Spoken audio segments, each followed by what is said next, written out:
اللہ کے حبیب نے منع فرمایا، فرمایا کوئی اونچا اللہ اللہ نہ کرے، جب کوئی نماز پڑھ رہا ہو سو رہا ہو تو اس کے سامنے اونچا ذکر نہ کرو۔ کہتے میں ایک دن اونچا اونچا ذکر کر رہا تھا، اونچا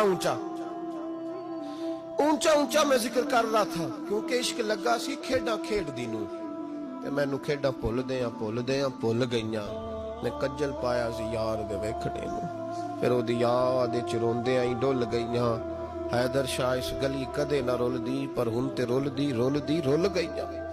کہتے میں اونچا ذکر کر رہا تھا تو حضرت عمر فاروق رضی اللہ تعالیٰ عنہ نے ڈانٹ دیا، فرمایا تجھے نہیں پتا حضور نے منع کیا؟ تو عمر نے ڈانٹا تو میں چھپ کے بیٹھ گیا کونے میں۔ حضور آئے نا نماز پڑھانے تو محبوب نے پتہ کیا وہ عبداللہ کدھر ہے؟ کہتے میں کونے میں تھا، حضور نے فرمایا کیا ہوا؟ تو میں رو پڑا، میری عزت بڑی تھی نا مدینے میں، کبھی کسی نے کچھ نہیں کہا تھا۔ نبی کریم نے فرمایا کیا ہوا؟ عرض کی حضور کچھ نہیں۔ پھر بھی بتاؤ؟ کہتے میں رو پڑا، میں نے کہا یا رسول اللہ میری غلطی تھی تو سیدنا فاروق اعظم نے ڈانٹ دیا ہے۔ فرمایا ہوا کیا؟ یا رسول اللہ میں اونچا ذکر کر رہا تھا، اور بات بھی ٹھیک ہے، کچھ لوگ قریب نماز پڑھ رہے تھے، حضرت عمر نے منع کیا، نبی کریم علیہ السلام نے فرمایا بلاؤ نہ ذرا عمر کو، خود قانون حضور نے بنایا ہے کہ اونچا ذکر نہ کرے جب کوئی نماز پڑھ رہا، بلاؤ نہ عمر کو۔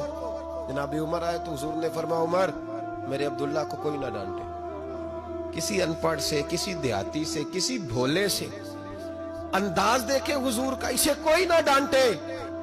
پھر حضور نے فرمایا تمہیں پتہ ہے یہ میرے لیے کتنی تکلیفیں برداشت کر کے آیا؟ صحابہ فرماتے ہیں یہ خوش نصیب ہے جس کی روح بھی محبوب کے ہاتھوں میں نکلی۔ اور جب جنازہ اٹھا تو حضور کی داڑھی سے ہم نے آنسوؤں کے قطرے ٹپکتے دیکھے۔ مدینے میں رواج تھا کہ قبر میں قریبی عزیز اتارا کرتے تھے، پر ان کا تو مدینے میں رشتہ دار ہی کوئی نہیں تھا۔ حضرت عمر فاروق اور جناب ابوبکر صدیق کہنے لگے ہم قبر میں اتارتے ہیں۔ جب ان دونوں نے اٹھایا قبر میں گئے تو کہتے ہیں کمال دیکھو اللہ کے رسول ہم دونوں سے پہلے قبر میں اتر گئے، اور حضور نے یل بدایا ون نہایا میں موجود ہے، کب مجھے دو میں قبر میں اتارتا ہوں۔ کہتے ہیں حضور نے تنے تنہا پکڑا، تنے تنہا قبر میں اتارا، پسے مردن فرشتوں نے جو تلاشی لی تو کیا نکلا؟ فقط ایک دل کے گوشے سے خیال مصطفیٰ نکلا۔